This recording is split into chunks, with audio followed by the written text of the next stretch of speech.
स्वागत है इस खास कानूनी विश्लेषण में। आज हम भारतीय संविधान के एक बेहद दिलचस्प और अहम हिस्से पर बात करने वाले हैं, यानी संविधान का भाग 17। इसमें हम अनुच्छेद 343 से लेकर 351 तक के प्रावधानों को पूरी तरह से डिकोड करेंगे, खासकर उन लॉ स्टूडेंट्स और लीगल एस्पिरेंट्स के लिए जो इसकी बारीकियों को समझना चाहते हैं।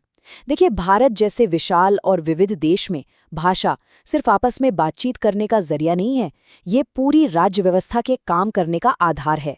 तो आइए गहराई से समझते हैं कि आखिर हमारा संविधान विधायी दायित्वों, आधिकारिक संचार मानकों और हमारी खूबसूरत भाषाई विविधता के बीच कैसे एक परफेक्ट बैलेंस बनाता है। आज की इस कानूनी समीक्षा को हमने बहुत ही स्पष्ट रूप से 5 मुख्य हिस्सों में बांटा है। हम शुरुआत करेंगे संघ की राजभाषा और उसके संक्रमण काल से, फिर बात करेंगे राज्य और केंद्र के बीच होने वाले आधिकारिक संचार की। उसके बाद हम देखेंगे न्यायालयों की भाषा क्या तय की गई है, नागरिकों और अल्पसंख्यकों के क्या अधिकार हैं, और आखिर में बात करेंगे भाषा के प्रचार से जुड़े संवैधानिक कर्तव्य की। तो चलिए सबसे पहले बात करते हैं संघ की राजभाषा और इसके शुरुआती संक्रमण की, यानी वो बुनियादी ढांचा जो सीधे तौर पर केंद्र सरकार पर लागू होता है।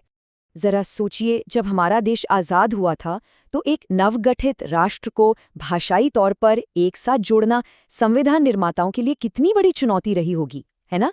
इसी को सुलझाने के लिए अनुच्छेद 343 लाया गया।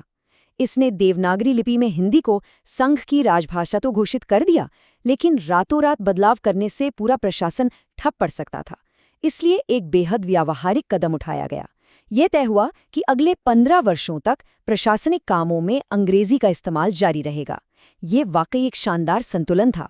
और हाँ, इसी के साथ अनुच्छेद 344 भी जोड़ा गया, जो भाषा के विकास की निगरानी के लिए एक आयोग और संसदीय समिति बनाने की बात कहता है, ताकि ये पूरा बदलाव बिना किसी रुकावट के हो सके। अब आगे बढ़ते हैं अपने दूसरे अहम विषय पर, राज्य और केंद्र के बीच का संचार। संघ के स्तर से नीचे आकर ये देखना बहुत दिलचस्प है कि राज्यों को कितनी भाषाई आज़ादी दी गई है। अब जरा इस कानूनी कंट्रास्ट को समझिए। यह हमारे संघीय ढांचे की खूबसूरती को बहुत अच्छे से दिखाता है। एक तरफ है अनुच्छेद 343, जो संघ को एक सख्त निर्देश देता है कि आपको कुछ शर्तों के साथ हिंदी का ही उपयोग करना है। लेकिन दूसरी तरफ अनुच्छेद 345 राज्यों को पूरी तरह से सशक्त कर देता है। राज्यों के पास ये आज़ादी है कि वे अपनी राजभाषा के रूप में हिंदी को चुनें या फिर अपने राज्य में बोली जाने वाली किसी भी क्षेत्रीय भाषा को अपना लें। मतलब केंद्रीकरण और क्षेत्रीय स्वायत्ता का एक बेहतरीन लीगल मिक्सचर।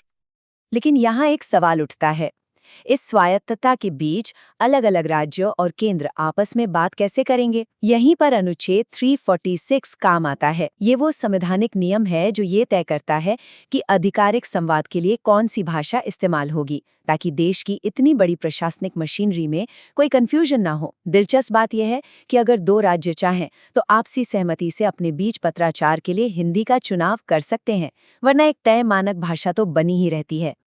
अगर आप लॉ की पढ़ाई कर रहे हैं तो अनुच्छेद 347 आपके लिए बेहद खास है।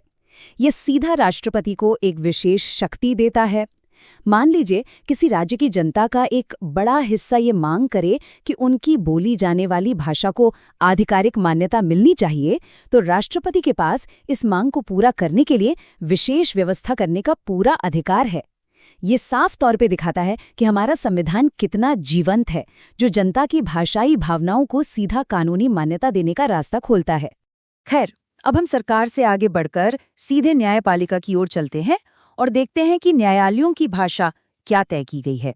जब हम पूरी विधिक प्रणाली का विश्लेषण करते हैं तो एक बहुत ही स्वाभाविक और बड़ा सवाल सामने आता है। आखिर अनुच्छेद 348 के तहत देश के सर्वोच्च न्यायालयों की कार्यवाही किस भाषा द्वारा नियंत्रित होती है?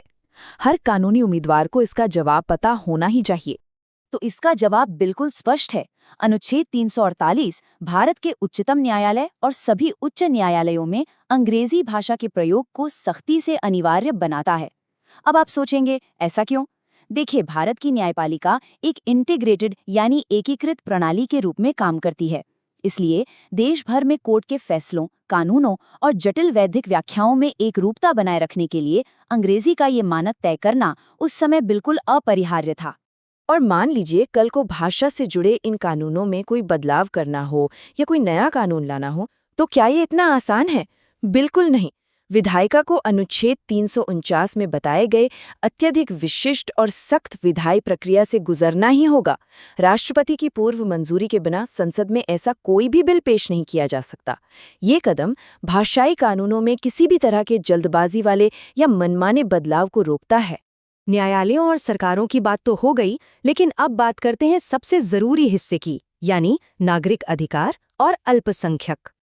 आपको ये जानकर अच्छा लगेगा कि अनुच्छेद 350 से लेकर 350 बी तक के प्रावधान नागरिकों के लिए एक मजबूत ढाल का काम करते हैं। सबसे पहले अनुच्छेद 350 आपको ये गारंटी देता है कि आप अपनी कोई भी शिकायत या व्यथा सरकार के सामने अपनी भाषा में रख सकते हैं। मतलब भाषा कभी भी न्याय मांगने में बाधा नहीं बनेगी। दूसरा, अनुच्छेद 350 से ये सुनिश्चित करता है कि छोटे बच्चों को प्राथमिक स्तर पर शिक्षा उनकी मातृभाषा में ही मिले। और तीसरा, 350 बी भाषाई अल्पसंख्यकों के अधिकारों की रक्षा के लिए एक विशेष अधिकारी की नियुक्ति का प्रावधान करता है। सच में ये एक बहुत ही समावेशी दृष्टिकोण है। और अंत में हम आते हैं अपने आखिरी विषय पर, प्रचार करने का कर्तव्य। अनुच्छेद 351 को अगर आप ध्यान से पढ़ें तो ये केंद्र सरकार को सिर्फ कोई सुझाव नहीं दे रहा है, ये स्पष्ट रूप से उनका एक मौलिक कर्तव्य तय करता है कि वे सक्रिय रूप से हिंदी भाषा का विकास और प्रचार करें। इसका मकसद क्या है? मकसद ये है कि हिंदी समय के साथ और भी समृद्ध हो, वो भारत की अन्य भाषाओं के शब्दों को अपने अंदर समेटे और हमारे देश की जो सामासिक संस्कृति है उसे व्यक्त करने का एक बेहद सशक्त माध्यम बन सके। तो इस पूरी कानूनी समीक्षा के बाद हमें सोचने के लिए एक बहुत बड़ा सवाल मिलता है। ये जो हमारे ऐतिहासिक कानूनी ढांचे हैं, ये एक तरफ पूरे देश को एक राजभाषा के सूत्र में पिरोने की कोशिश करते हैं और दूसरी तरफ क्षेत्रीय भाषाई विविधता को भी बचाए रखते हैं। आखिर ये दोनों के बीच इतना सटीक संतुलन कैसे बनाए रखते हैं? यही वो नाजुक और अद्भुत संतुलन है जो आज भी हमारी न्याय प्रणाली का मार्गदर्शन कर रहा है। इस दिलचस्प कानूनी विश्लेषण में हमारे साथ जुड़ने के लिए आपका बहुत बहुत शुक्रिया।